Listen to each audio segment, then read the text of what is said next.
Well, welcome everybody to my live stream. It's Bishop David Lindruth's live stream, and maybe at some point it'll be somebody else's live stream, but it is one of the things I love doing. I love talking with people about real and important things that have to do with the church. So today, it's my great privilege to welcome Sean Connelly, who is the president of the Bryn Athyn College of the New Church. Welcome, Sean. I'm really excited to have you. And before we get into that, I just wanted to talk a little bit about what we're trying to accomplish today, if that's okay. So, the college has been going through a lot. Challenging times. It's challenging times in higher education everywhere. And maybe it's been extra challenging for us. I don't know. I kind of feel like we have a college that has a purpose and a mission that is vital for humanity. The more I think about it, the broader and the more important I think its mission really is.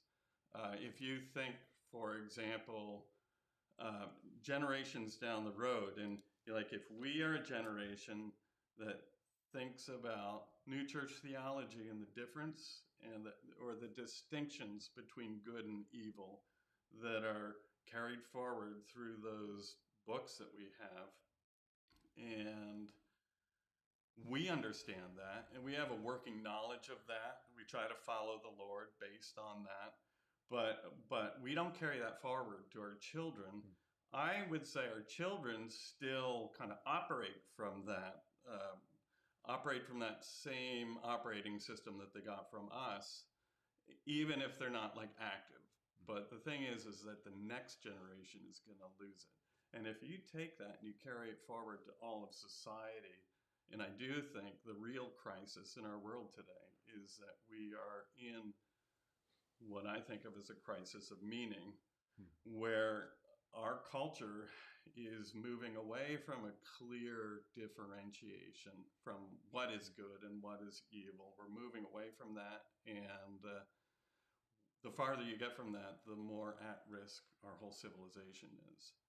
And I think that the Lord has provided for the Bryn Athyn College to exist in order to try to help that kind of rational thought exist and lead our culture. So for me, it's really super important. We are not going to be able to get through everything. We're not going to deal with all of the nitty-gritties of, all the challenge points in the college. And, we just have to be okay that we're not going to solve everything here in 1 hour, surprisingly. But this is a chance for us to learn about the college and where it's heading. I'm very excited about that. And also, it's a chance to get to know you a little bit as the leader. And what are some of your hopes and dreams for the college, and how some of that like carrying forward and showing itself in the life of the college. I wanted to point out just logistics. We are welcoming people to ask questions. You can hit me up. It's email me. My email address will show up in the program from time to time. Here it comes right now. And we will have my production manager, Heath, will be curating that conversation. He'll be letting us know through text, it's a complicated technological world, and then I'll be able to see and try to bring as many of the comments as I can into the program. Some of that I'll probably bring in during our dialogue itself, but probably we'll just kind of have some time reserved at the end to focus on that, if it works that way. And then finally, I'm thinking that we might get to meet again.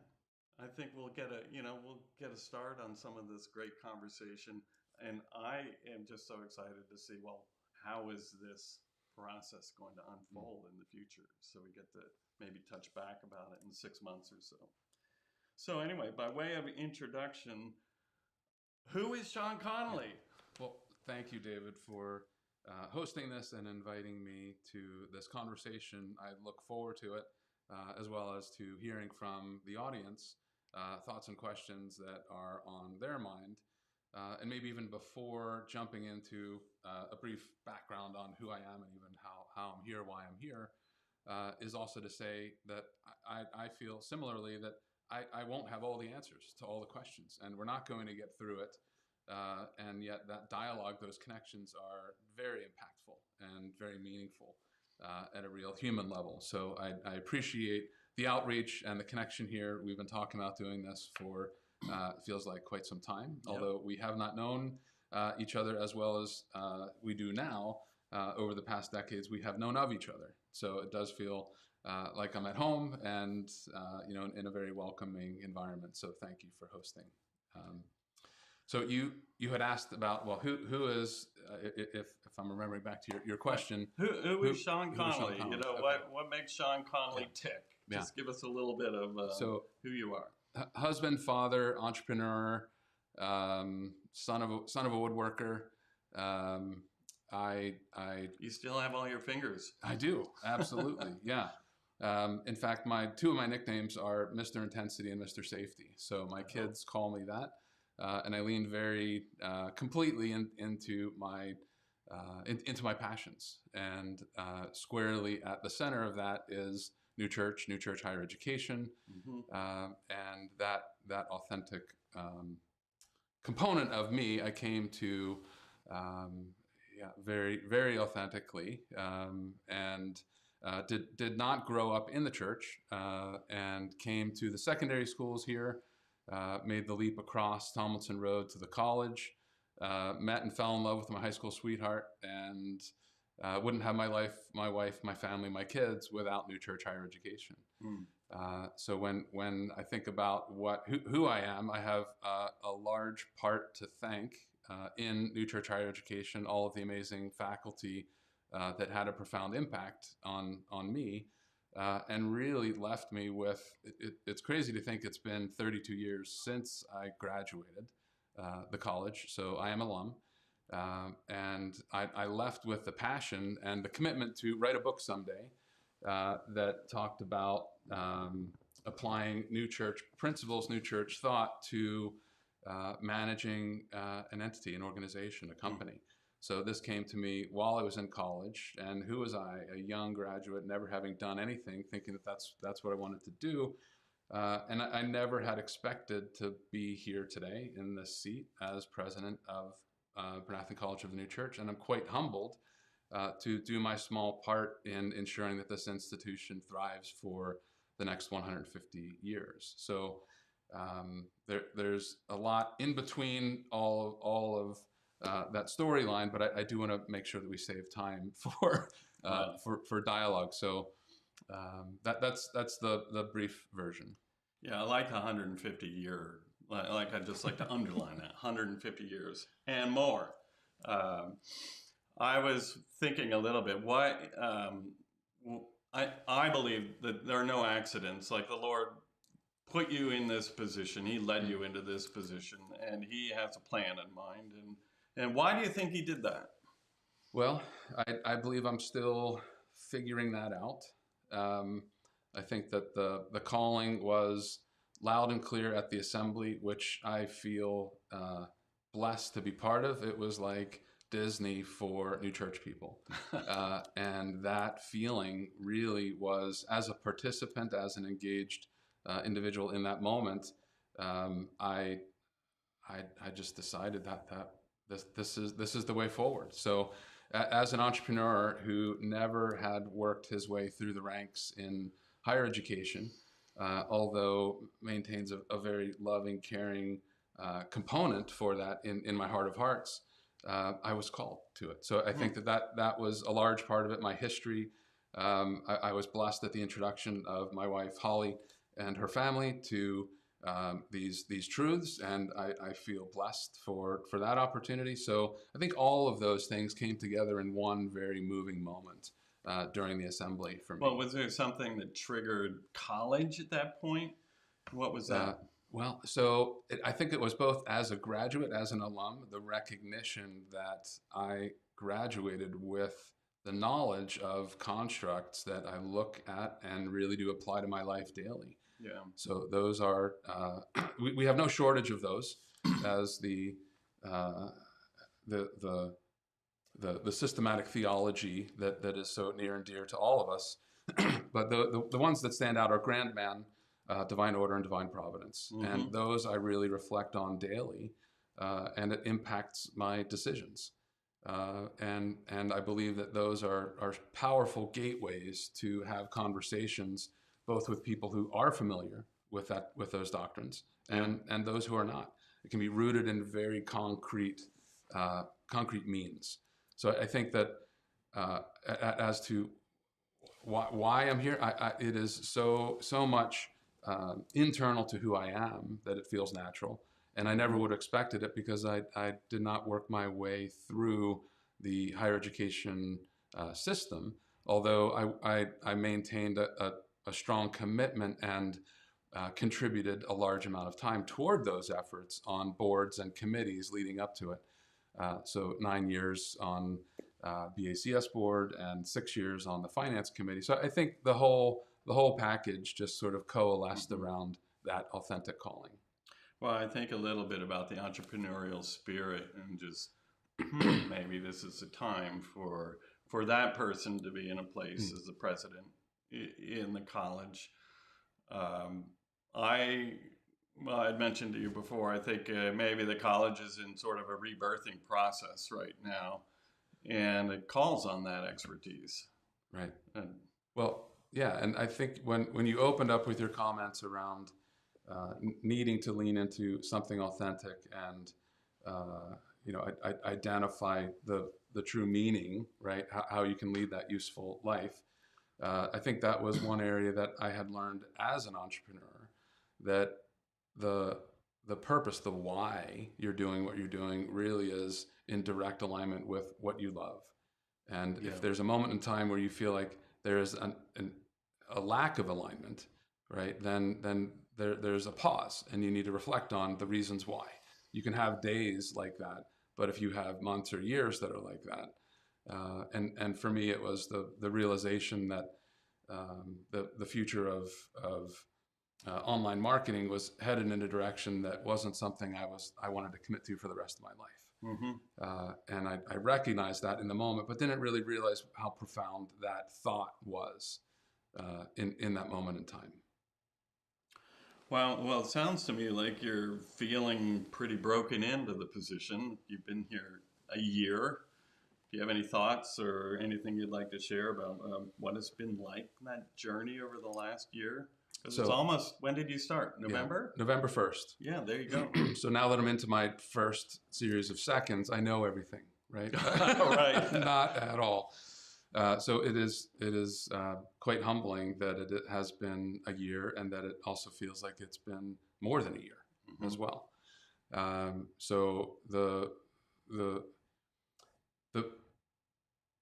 purpose that I feel, or the feeling that resounds day in and day out for me, is that there is a very rewarding and very challenging job that I am lucky enough to hold the office of right now, and by that I mean I can see where my contributions can help in improving the institution, and by bringing people together around that future state of the institution, and I'm humbled by the support and collaborative interactions that are present every day.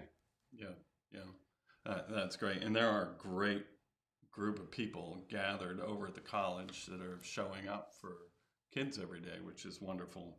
I just have to have a reflection of Bruce Rogers, who used to be on the faculty at the college for years and was a translator.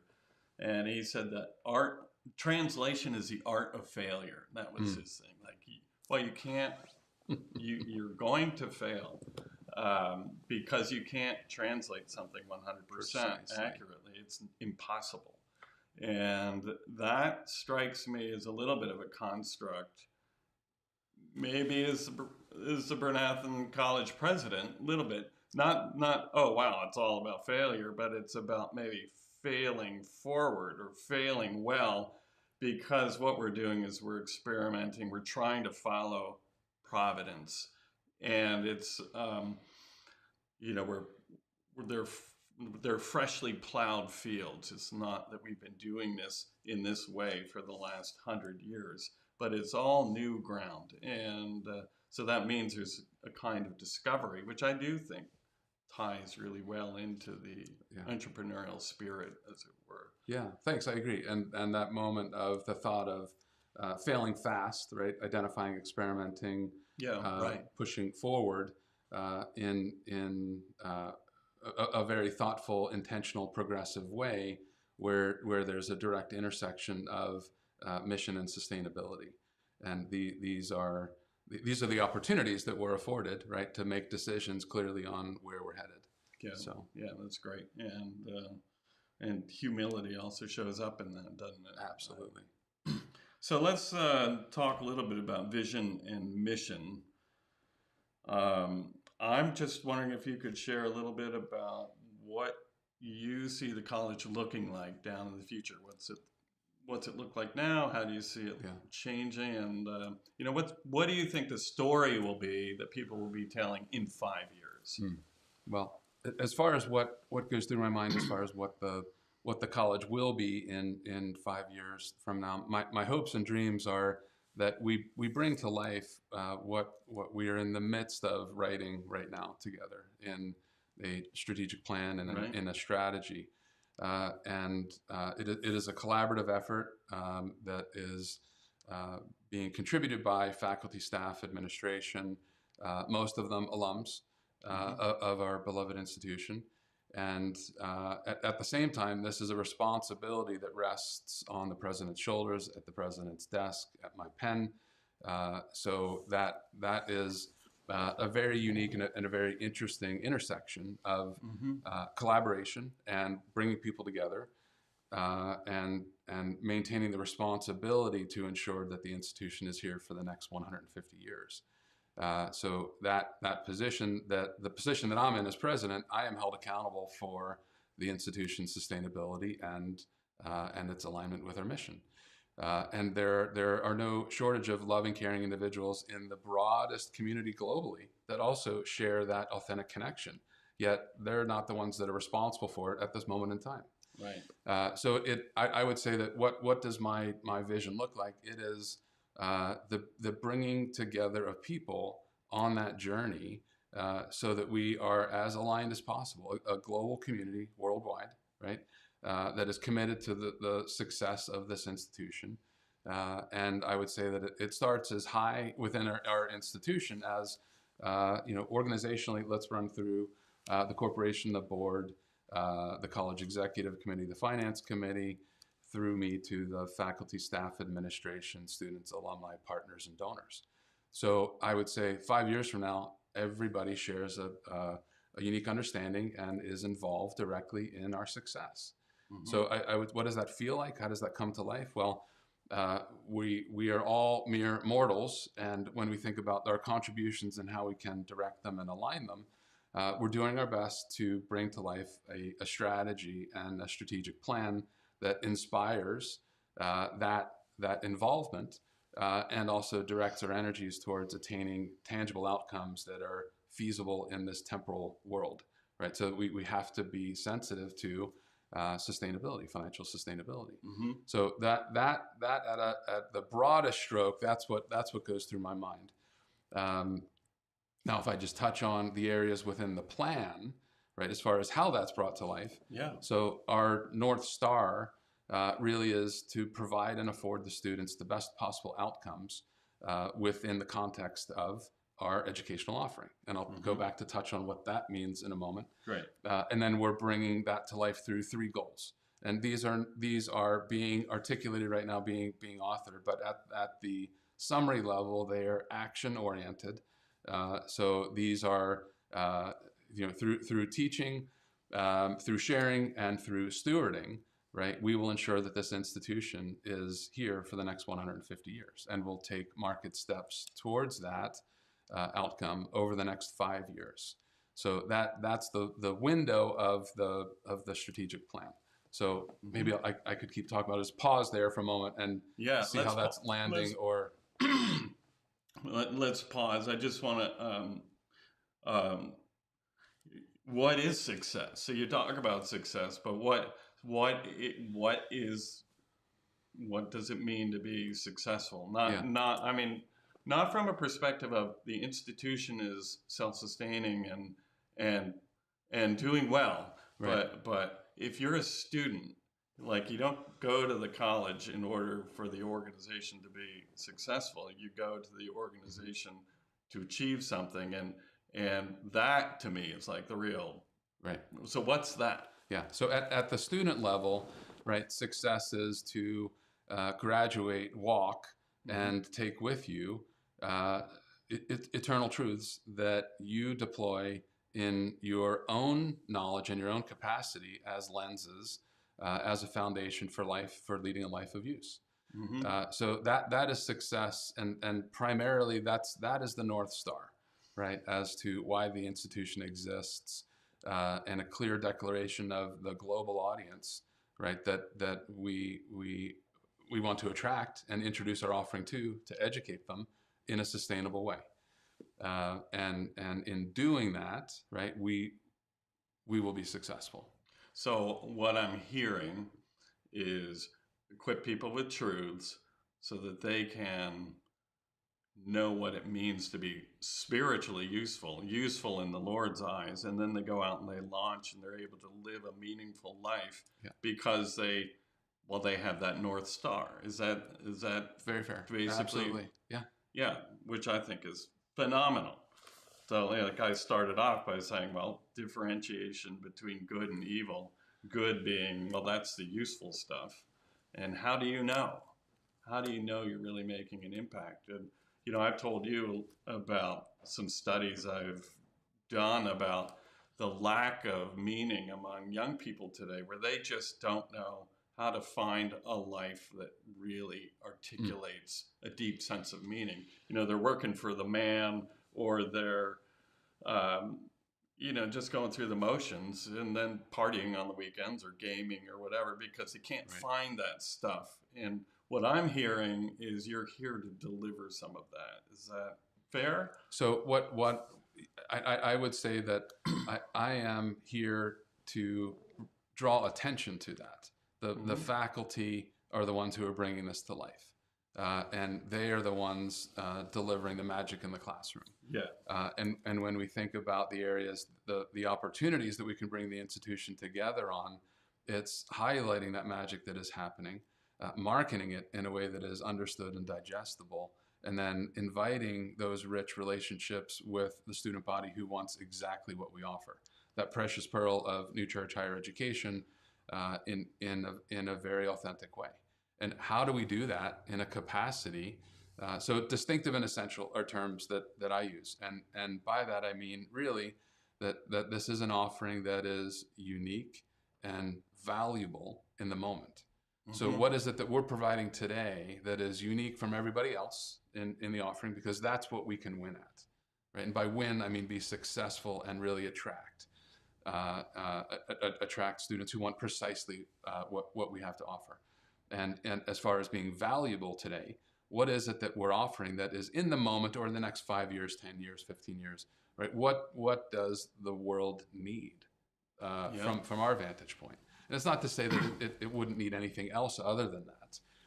But these are things, these are very heady topics when we think about. So how do we convey them in a way that is understood, digestible as a gateway to those maybe who are aware of this and those who are not? So when we think about it from that perspective, it is a very relevant and real message that we're delivering, and we still haven't figured out all of how to deliver that. Right. So this is, well, that's true for the church too. Right. I was about to say. So this is a church, a doctrinal wide opportunity. Yeah. To think through, well, how do you take these truths, the lenses, and convey them in a meaningful way. Do you have thoughts on that? Well, yeah, I have a lot of thoughts. I'm sure. But this is my interview. Right, I was going to say, so there I am. I'm turning it over. No. And I know I'm not going to be able to hold back. I'm just going to be honest. Well, I guess one of my thoughts is, what does the world need, and what do they think they need? And I'm wondering if you have any thoughts about that relative to what we can offer. We're not trying to boil the ocean, right. but what we have is incredibly. It's the most precious pearl, right.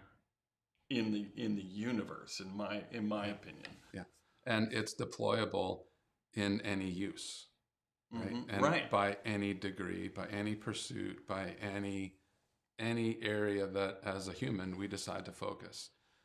And it's the recognition that by turning to the Lord first and making that decision, right, we can recognize the impact is not us, right? It's the Lord working through us as a vessel.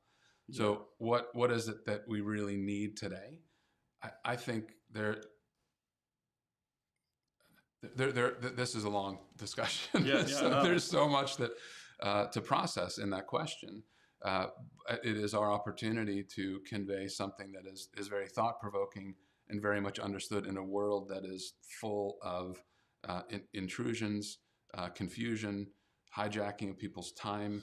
I mean, we are in the midst of the deploy of the most negatively and positively impactful drug out there in the world when we think about social media and the impact that it has on society as a whole, and the very positive impact.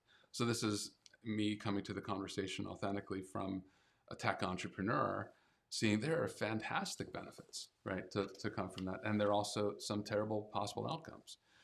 But I might dumb it down to something as simple as just a pure recognition of our place in the world and our relationship with the Lord. I think those are two very profound components that just by reflecting and recognizing on why we're here, how we're able to direct our energies at accomplishing what, and that is leading a life of usefulness. Yeah, so I do have a couple of thoughts. Great.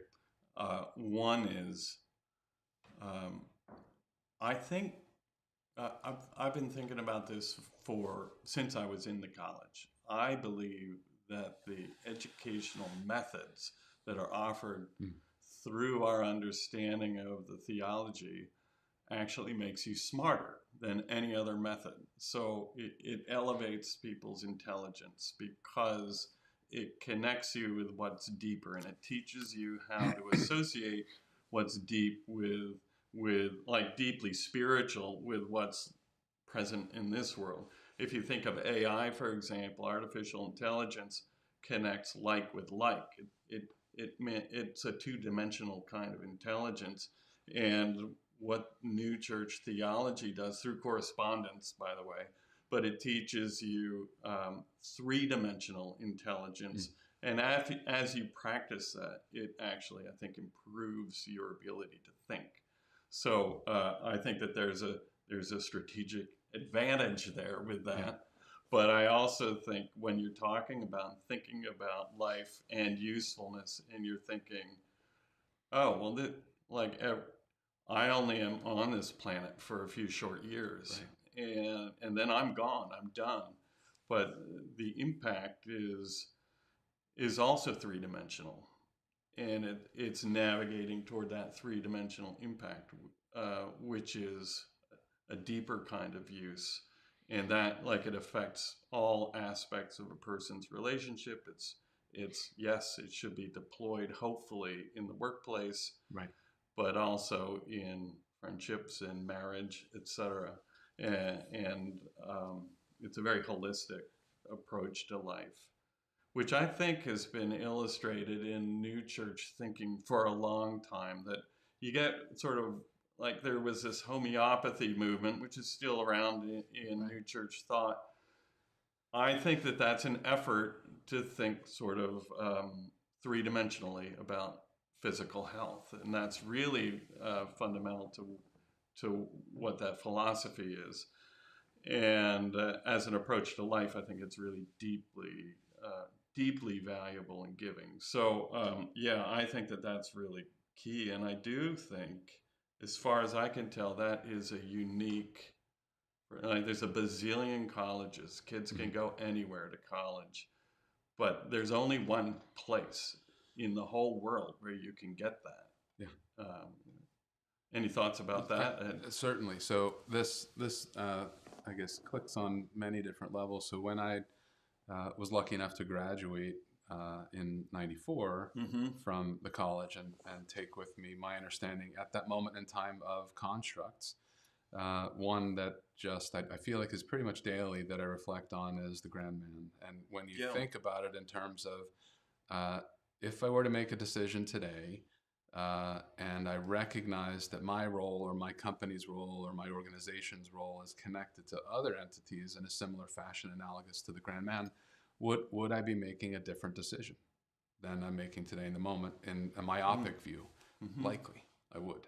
So, and if I would, why wouldn't I make that decision now?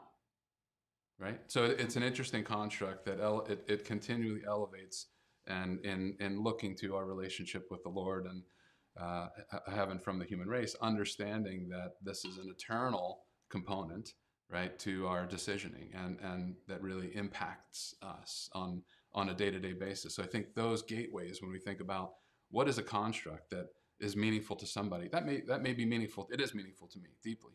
But that may not mean anything to someone else. And I'm not in a position to be able to say, this must be meaningful to you for all these reasons, right? So we're forced to be free. So there's so much beauty in that knowledge when you recognize your place and your interaction. And that is what I was lucky enough to receive, right, and graduate with and take with me. So I completely, that resonates with me 100%. So every student, alum, anyone who attends a class or attends our campus, that's what I would love to know, that impact continues, right? So that impact we have been doing for nearly 150 years. Yeah. And we're committed to being here and continuing to do that for the next 150 years. And you've been through some hard times in the last 150 years. I just wanted to point out, there was this market crash in 1929. Bryn Athyn College was here through it all. There was the First World War before the market crash. There was the Second World War after the market crash. And those were genuinely extraordinarily difficult times. I can remember talking to people who were on the faculty or in the school during some of those times. They're, of course, all gone now. But they were austere times, to say the least, especially, I think, the Second World War. People were packed, the college was kind of packed up into the library, and it was functioning through the library on a shoestring, but it was functioning, and still the educational goals were present, and the people who were educated there, have gone on and had dramatic, profound effect on our church globally today. Yeah. So, anyway, I think we should get back to that in a little bit, but one of the musings that I've had around this is about the underpinnings, the theological underpinnings of the college, and how is that staying the same as you're moving forward into the future, and how is it changing? The theological underpinnings themselves. Yeah, you have this educational philosophy. It's informed by the theology of the new church or theology of Emanuel Swedenborg, and that's always been the case. And there are people that are very, of course, eager to preserve that. Me being one of them, but also you recognize that our world and the needs of the world are evolving, and that is going to inform how that's carried out. Well, I think when we reflect on the reasons why we're here, looking to the charter purpose, the mission of the academy, and on our place in fulfilling our component of that, the broad stroke commitments are we train the ministry, we educate the educators, and we offer a new church-informed liberal arts education, right, as a platform to deliver what? So to deliver the degrees that are relevant to our student body, right, in a meaningful way, and prepare them for leading lives of use. So all of that remains, and that has been the deployment of and the passion of all the faculty, right, who are bringing that to life, bringing that magic to life, and on a day-to-day basis in the classroom. So when you ask what is different, so one opportunity that we're looking at is really understanding how is all of that understood and digestible to the worldwide community, right? So those who may have never heard of us may not even think of themselves as seekers, but that's an internal term that we've thought. Someone who is really looking for what we're offering and embraces that as an idea.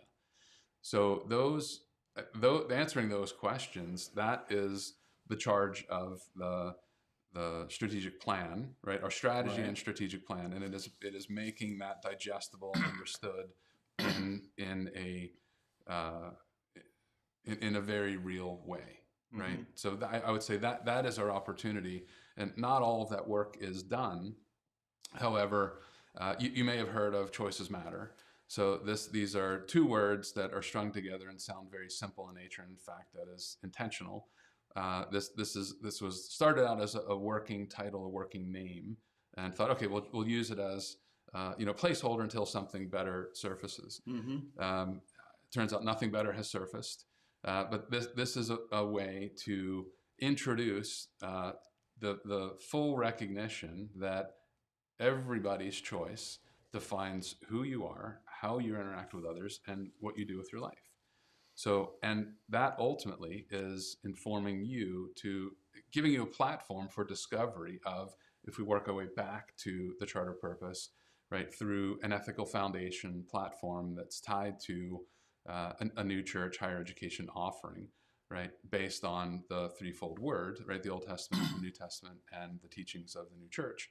That is one possible gateway to have a conversation with people who are both aware and unaware of what our offering is, and in a very inviting way. And I think historically, the church, the academy as a whole, can be very heady about these topics. And it can get in the way. It can be cumbersome. Yet we're all committed to the very meaningful place that it holds in our heart and in our lives. So how do we do that? I think that is one example of the way in which we can introduce that thought, and the conversations as experiments that I'm having right now at admissions events with students and parents are going quite well. So there's a real openness and a willingness to explore that, and then an echo back of, wow, I understand. Do you have any specific examples of that you can tell, like a story or something? Well, so just last night we had our applicants reception, and one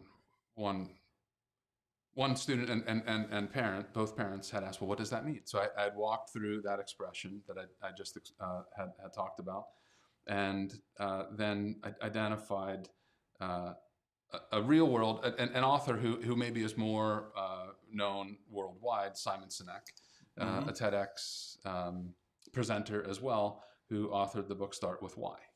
So then I had gone through, well, he explains the importance of starting with why, and then you explain how you do what you do, and ultimately the what you do. And this works because of why, because that is a natural progression of love, wisdom, and use. Right. So when you think about it, that's a doctrinal eternal truth, right? So just to highlight that, and there's, oh yeah, I could see that. So these are the types of truths that I believe we hold near and dear, and some of us hold some more near and dear than others, but it's highlighting a recognition of how this is in existence today, how we see it in the world today, and how the heavenly doctrines reveal that and provide the opportunity for people to discover those truths on their own. So I believe that there's something real there. And when we think about AI and the impact that it has on today's world, more broadly, if we think about, well, what is the hurt locker that higher education as a whole is in right now? it's combating so many things. The Yeah. birth dearth, right? When we think about just the enrollment cliff that everybody is working through, Yeah. the relevance as it means when we think about why even go to college, right? All the facts I have in my It's pocket. challenged. Yes. Right. It's in my pocket. I have the answers. Well, if you want just facts, don't go to college, right? If you want foundations and you want transformational lenses that you will carry with you'll carry with you for the rest of your life. That's why you want to go. So that's the dialogue to have, to invite people to make a difference. And in that anxious generation today, there's a wanting and a real care and commitment for an understanding of how I can make the world better. Well, that's where we help guide people or introduce the students to discover on their own how to do that. So it's not an exact 1, 2, 3, 10, 12 step program to get through, Right. but it's just a very real recognition that it's delivered in the classroom through knowing, caring, thoughtful, loving faculty, right, that are introducing this to their students and modifying how they introduce that to their students in real time. So it has to be at a very human level. It's not at just a go study this and then take a test and then run it through a Scantron, and that is what AI can do, right? If you think about just teaching facts, so there's a place for that as well. So if we could all think that we are not impacted by AI, right? We'd be kidding ourselves. So I think that it's a matter of recognizing it, working with it, and making our offering relevant. So I don't know if that answered what you had on your mind. Well, more. I'm just checking my notes here to see what kind of questions are coming up. Do you want to put up the banner for the questions? Just talking to Heath here, who's sitting off screen for us, keeping going. Yeah, so it comes down to the faculty, doesn't it? Absolutely. And I've thought about this a lot because, as you say, higher education is being challenged. People are, why would I spend any money at all on it? I can get any Harvard course online. I can find it for free. I can see the material and the outlines and the readings. It's all there. And so why not just plow through that? But you have an opportunity for in-depth challenging interactions with people, whose perspectives are different from yours, who maybe see things, or maybe they're wiser because they've been around longer, or whatever. But to go through and have I think a theological construct at the base, and then be able to interact freely with people who are passionate about this stuff as well, and really in a challenging environment, that it's like passing through the fire and you get tempered. You come out as a different person because of the way you interact. And you can't take it back. Once you learn it, once you internalize it, right? You can't walk away from it. So that's true. We're forced to be free in that regard. So. Yeah. Well, anyway, it speaks. I think it speaks volumes about the faculty, because you are not the person who can do that. You can do it a little bit at the, your president's fires or whatever it is. But I mean, do you have anything more to say about that? Just the faculty involvement there, and sure. And go ahead. So there are reflecting on how I was lucky enough to step into this role. I built my candidacy on 3 pillars. So trust building, right sizing, and reimagining. So when you ask about thoughtfulness, about how to have that connection with the broadest community and with faculty in particular, I was told coming into it first, well, Sean, you don't have higher education experience, right? Who do you think you are? I mean, I'm paraphrasing, but to come to this institution or to come to the president role. Yeah. And in fact, I believe that is one of my greatest strengths, because I provided an outside perspective that is mission driven and sustainability driven, all in the same time. And I was also told you can't do all 3 things simultaneously. Pick any 2, basically. But in fact, in this moment in time, we do need all 3. And that trust building is critical while we are right sizing, right through the very real constraints that we are in today financially. And that work is not done. And then we're reimagining and creating this offering that is relevant, distinctive and essential, relevant and valuable in today's market, right? Who wants this? Do they value it enough to pay for it, right? And what is it that we're offering that we can put out there in the market that is understood, digestible, consumable, and desirable, right? So I would say that that is the very core, all three of those things at the same time, with a recognition of how we can get from where we are today to that end state. So it's working together. It's an understanding of collaboration. It's an understanding of maintaining those roles and responsibilities and having that handoff and working through the challenges, because we hold that New Church Higher Education near and dear to our hearts, and we're committed to its survival. So that is the very foundation. But I would say it's through those the recognition of trust building, right sizing, and reimagining our offering. That's great. I love the trust building one, and I was thinking that we're in an era of low tolerance around variance and error, and people are so quick to criticize, and you can throw things out on Facebook or whatever, and it gets blasted out in the airwaves, and that makes it, I think, a very challenging environment, extra challenging, more challenging than it's ever been before. And I'm wondering if you have any thoughts about how are you dealing with that? So I think it has to be a recognition to pause and reflect in the moment and be intentional at a society-wide from a society-wide perspective, from a global perspective, not to get caught up or allow ourselves to get caught up in those moments, and being intentional about what you choose to do. Well, I think that maybe we as a church could work on that to support you that way. Well, thank you. I think we could. Keith is signaling me that it's quarter to the hour, and we got a couple of questions that are coming up. So I wanted to scan those. I'm going to start off just with this. I'm going to throw it out to you. Viewer from Georgia. What is the best single thing that you've experienced in your work so far with the college? Wow.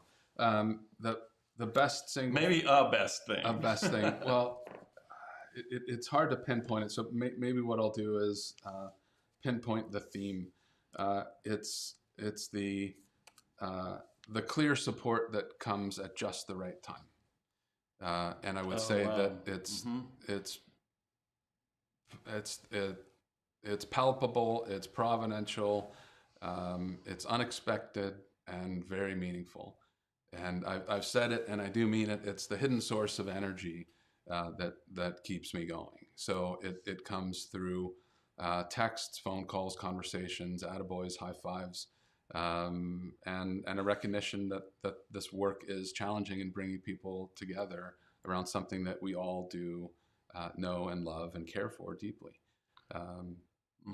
Well, I noticed that the question actually wasn't fully in, so Okay. It's a different question, but I'm glad I asked that one. Okay, great.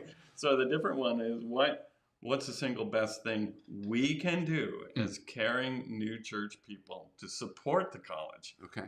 Awesome question. Yeah, that is great. Even better. Even better. Well, the single best thing is if you are a student-aged person who is interested, come and take a look at the college. If you are an alum who is a parent and you have kids who are age appropriate or early in their career, invite them to come over and take a look at the college. So really, in short, I would say that the best thing that anyone can do is encourage everybody that they know to take a look at Bryn Athyn College of the New Church and its offering. So, and this comes from a very real place in everybody's heart. Alum and people who come to know us authentically have a deep, real appreciation and care and love for this institution. So it's a very authentic way. So please do bring it up in conversations where they may feel appropriate, and just give a little nudge. Yeah, and that's one of the things I've started to do as a bishop traveling around the world. I want people to know that this is available for people. Like, it's incredible. So thank you for that. Another question. Beyond the general concept of faith, charity, and usefulness, can you comment on the extent to which faculty members teaching secular courses bring specific teachings of the new church into their lectures and assignments? Okay. And I have a story about that. Okay. Like you go. So I'll start with a story on how this is exactly where there is a handoff between the role of president and faculty. There's a discipline and appreciation for what happens in the classroom environment and the accommodations, the interactions that directly impact the students, and in real time modifying what's happening there. That I am not a discipline domain expert. That's not my responsibility. And yet there's a vision and a mission that we're articulating in the strategy and the strategic plan. So we're having these conversations right now about how far and how deep and how wide and what are we committing to, right? Incorporating those components, right, within our offering. So I just ask, my question is very broadly, well, if the Lord is in everything in this world, there's an opportunity to consider how he can be in everything that we teach. So, and that's not to say that it is in everything in the same way, in the same manner, but maybe I'll just broaden it as an example. So if the individuals who created infinite scrolling and the programmers behind the scenes who understood the impact of the algorithms that they're created knew the potential positive and negative impact that they were making, would they have made the choices to code that platform and deploy it the way that they did? So you might think that, what place does new church theology, new church thought, new church teachings have in mathematics or in programming? So I would say right there, one example. So that's just one example. So I would say probably more likely than not that there are opportunities for us to explore as far as how to embed it in a very authentic way. But it is not meant to be contrived. And a vision for that could be that we work together and faculty support faculty in ushering in ways that, you might want to consider thinking about something in this fashion, right? And maybe consider your curriculum in a certain way. So these are areas that I am not an expert in, but we're having these dialogues and questions just around, how deep can we incorporate that, so that when you visit campus and you graduate and walk and get your diploma, we're certain that we've given you the opportunity to have as much as we can possibly offer that is distinctive and essential. Yeah, a colleague of mine had asked Neil Simonetti, who teaches mathematics and what else does he teach? Science. What does New Church theology have to do with mathematics? And that got him going. That's all I need to say is he has answers to that, long and interesting answers. And it's like, you start thinking deeply even about concepts of this adds up to this, and this is how you work this formula, and you start seeing actually some of the workings of God behind that stuff. Absolutely. And on that point, to be clear, this is happening now in the classroom. And we have an opportunity to be telling these stories and bringing them to the surface and marketing them, putting them out there to the world in a very authentic way. And that is what will attract the students who want exactly what we're offering. So bringing those together in very clear, succinct storylines is part of that opportunity. Yeah, great. Another question from Minnesota. Okay. What are the requirements for new faculty to teach at the Bryn Athyn College? And related, how is it possible for faculty to learn more about interviewing and somebody who wants to come and teach at the college? What do they have to do? Yeah, so great question. So I'm becoming more familiar with the actual technical requirements associated with being a faculty member. So I am not in a position to answer to all of those details. However, there are the faculty council and representatives of faculty council are ensuring that certain percentages within our faculty of our faculty, right, are committed to and are aware of and express their commitment to principles of faith that the new church higher education offering is founded on, so that we're certain, that we're confident that we're delivering on that offering in the classroom environment. And I think your second, the follow-up question to that is what can they do to find out more? So about if how, somebody's how already a teacher somewhere and they're interested in coming, what do they need to do? Yeah, so I would just throw out more work maybe for Marcy Latta, our Chief Academic Officer, for people to reach out directly to Marcy to learn more, or reach out directly to me to make introduction to Marcy as well, to learn more about what to be put in the queue for consideration for our knowing, loving, caring, thoughtful faculty as we are articulating where we're headed. So we're always interested in learning from and hearing more from faculty who are outside of our institution, so that we can be aware of how we might be able to fill future needs. Fantastic. Well, it's already, we're coming up on the hour, if you can believe that. That went by very fast. And we barely scratched the surface. And to me, this has been a really exciting conversation. So I get a lot out of these conversations. Right. Well, thank you. I hope other people are getting something out of it too. But this is really wonderful. And I was thinking maybe we wind up on this question that I have, which is really, and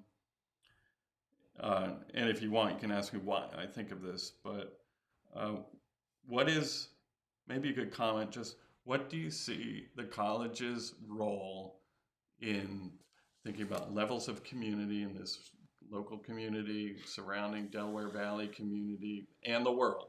But what do you think its roles and maybe its responsibilities as it develops in the future? Yeah. Well, I think that it's an echo to what we were talking about earlier. Our role is to really help people lead useful lives globally, and to be known for that, and to be known for providing people with those authentic constructs that they can rely on a day-to-day basis. So, and I think that comes through every graduate who leaves our institution with those with that knowledge in their own heart and their own mind. So I would say that is a very profound global impact wherever their careers or lives of use lead them. So I think that is that's our role. Do you want to put that last slide up? Thank you, Heath. So he's throwing up over, you can see it over there on the TV, but it's what if I want to know more? Who do I contact? Where can I get a hold of the college? So you can see that. We'll leave that up there for people. So you have a way of contacting and getting into the dialogue if you'd like to know more. And you were going to ask me, well, what was your opinion about the college and its role? And I'm going to tell you. Yeah. Great. And that is, we know we have been successful when the college is known and relied on around the Delaware, let's just say the Delaware Valley, greater Delaware Valley is the place where you find spiritual and academic, or spiritually based academic wisdom, not just knowledge, but wisdom. And people like, if I really need answers to life's biggest questions, I'm going to find them here. And maybe I'm not even going to find the answer, but I know where I can wrestle with those answers. It's going to be here. And that for me is profound. When people know that, then we know we've achieved it. So thank you so much for being willing to come and go through all of this, to sit with me for an hour. And I do hope, Sean, that we can do this again, sometime in the future, and we can check in and see what progress is being made. Well, David, thank you so much. I've thoroughly enjoyed our conversation today. And maybe we could do it in our neck of the woods and invite you over. Let's do it to the college. I can destroy your office and we can set up lights. Wonderful. Well, thank you. Thank you so much. Absolutely.